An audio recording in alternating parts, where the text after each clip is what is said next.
Hey streamers, welcome back to another Raikuzin Games video. Today we're going to look at a beginner's R5 guide, what roles you need, what type of units that you would want to play, the runes, an estimate of stats, and a small infographic that I've created just for you that you can check out in my Instagram. And with that, let's get started.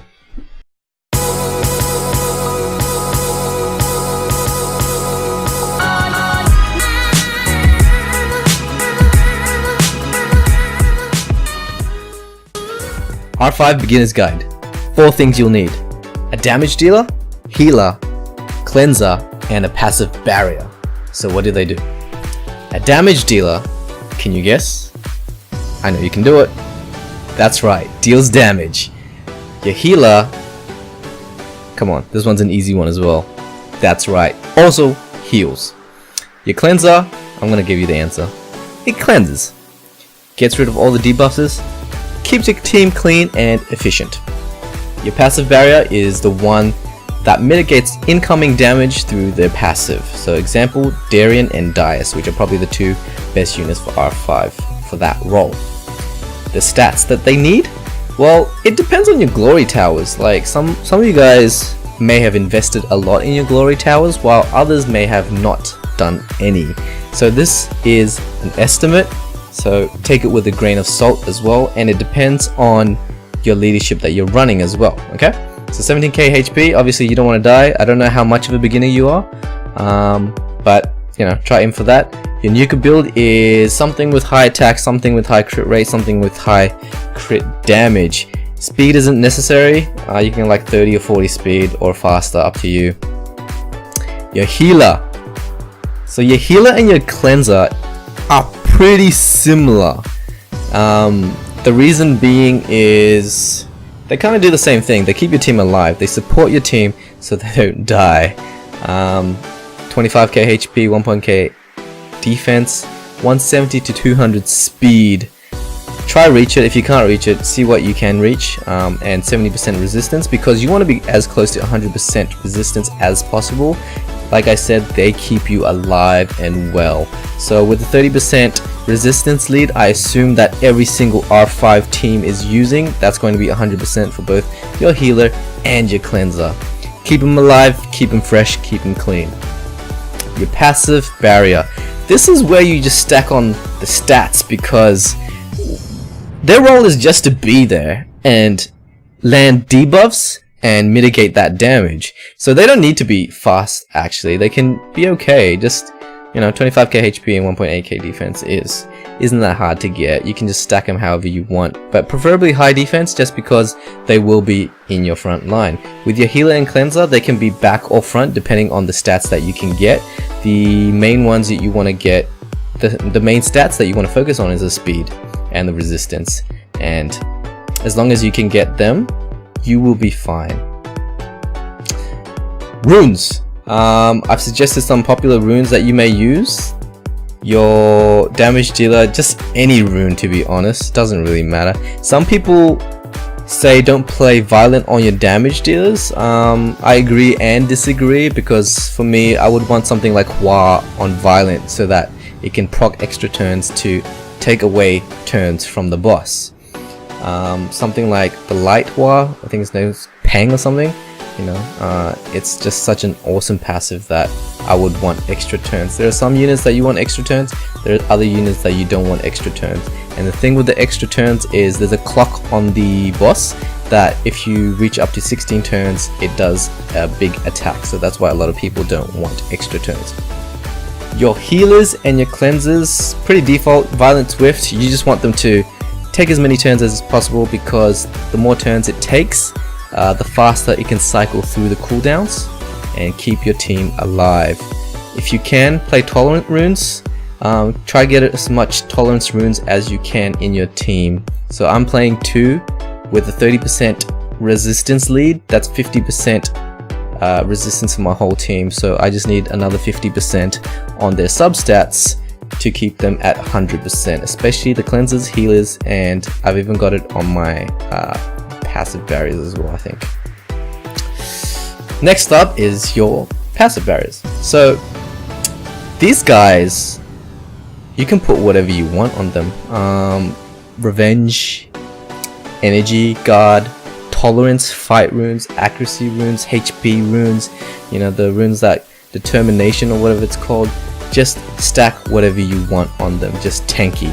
Yeah. At the very bottom, essential leads. You need to have a defense lead and a resistance lead in every single R5 that you do, especially if you're starting out, because they will help you tremendously. And I know if you're an FTP it's a bit hard unless you're running Tessarion, and you can if you're lucky enough to get Praha, if you're lucky to have Dias, like if you did the HOH or pop them in an LD scroll, then use it. If not, you know, there are others on the web, search it up. The essential debuffs, these 5 debuffs, every single team should have these 5 debuffs, especially a skill 1 attack break, because as soon as the boss is off attack break and it hits you, your risk of dying just increases tenfold, right? So these 5 are in every single team, and I know if you can do it really well, you can even bring branding just as an additional bonus, but these are your essentials. So what I've tried to do is show you that some units can do more than one thing. Some units are more than just a damage dealer, some units are more than just a cleanser and a healer. So you can see by the 3 circles, if they're in that circle and not overlapping, that means they only do that one thing. If they are overlapping, for example, Veligil over there, I've put more Veligil towards a cleanser than a damage dealer, because a lot of people will play speed defense HP or speed defense defense, so it does more of the cleansing than damage dealing. Whereas Wahi over here, I've put her between a damage dealer and a healer, because you will have high attack.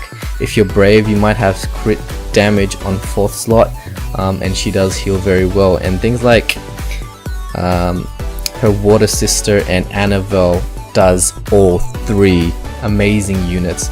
But again, this is a beginner's guide, so I don't know if you have them. Some people were lucky enough to get Nat 5s from day 1. And if you're doing R5, I assume that you have played this game for a significant amount of time now. I think Colleen needs to be in every single team, because her first skill is attack debuff. So important for R5. I cannot stress this enough. You need to have a skill 1 attack debuff on your team. She also provides unrecoverable debuff and attack buff for your team and heal. So it's just such a good utility kit. It's a Nat 2, so it's very easy to skill up, very easy to acquire. So Konami and Annabelle has one of the best AIs in the game for cleansing, because they will only cleanse when your team is full of debuffs, or if your team needs heals, because they both heal and cleanse. Whereas some units, for example Veligil or Delphoy, they will use that skill just because it's ready, because they're playing it for a different purpose. They're playing it because they want to use it as a preventative to get that immunity up.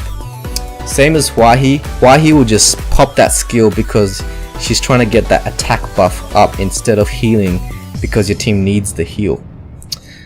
Same as Lisa. Lisa will use that 3rd skill as soon as it's ready, and not for the purpose of getting rid of debuffs. It needs to be a coincidence that your team is heavily debuffed, and she will use it because of that. So that's why Annabelle and Connor are pretty much the smartest AIs for R5. The 3 cleansers down here, Lisa, Ravidian, Federa. Lisa's the best one among them all. I've added Ravidian Federa just because they put so much to the table, yet they're underestimated. So if you have a Lisa, I would say raise her instead, but the other 2 are not bad either. So with the damage dealers, use what you have, but these are 5 commonly used units that I've seen over and over again, for good reason as well, because one of them is they bring debuffs, the second reason is they do damage, scaling with how many debuffs are on the boss, and you get like 5 or more, so they do massive amount of damage. The homunculus can bring branding, things like that, reduce ATB from KFG and the Hua. Hua is probably the unit that's going to keep your team the safest and deal damage at the same time. The reason is she pushes back the boss's attack bar, therefore less attacks, therefore your healers can save the heals or the dispels for a later day. and of course the 2 passive barriers here. Between the 2, they're both really good for different reasons, but look, you can't go wrong choosing either of them. And I'm about to show you how I've created 2 teams using these monsters. Let's get it. So just a quick note on team formations. If you have 4 units at the front, they will take less damage than if you had 2 units. And because they're going to take less damage, they actually need less stats than you would if you only ran 2 units at the front. And that's why you see a lot of my units not hitting the recommended amounts that I mentioned earlier, and the reason for that is I'm playing 4-man front. In addition to that, you can see Dice here has 30,000 HP and 1,500 defense, and I know it says 1.8 in the infograph, but keep in mind it's been offset. The lack of defense has been offset by the amount of HP, so you gotta take those stats with a grain of salt. And same with my Colleen. Because I'm playing full frontline, she can survive with just 1,500 defense or so. And same with my Lisa. So my XL is actually in the front line. I normally don't recommend this, but because my towers are maxed, it's okay for me. Same as my Brandia as well. My Brandia is a nuker who's in the front line, but that's because she has a lot of HP and defense. I've managed to get this with this set of runes, so I can afford to play her frontline defense, and my Chasun I've done defense as well.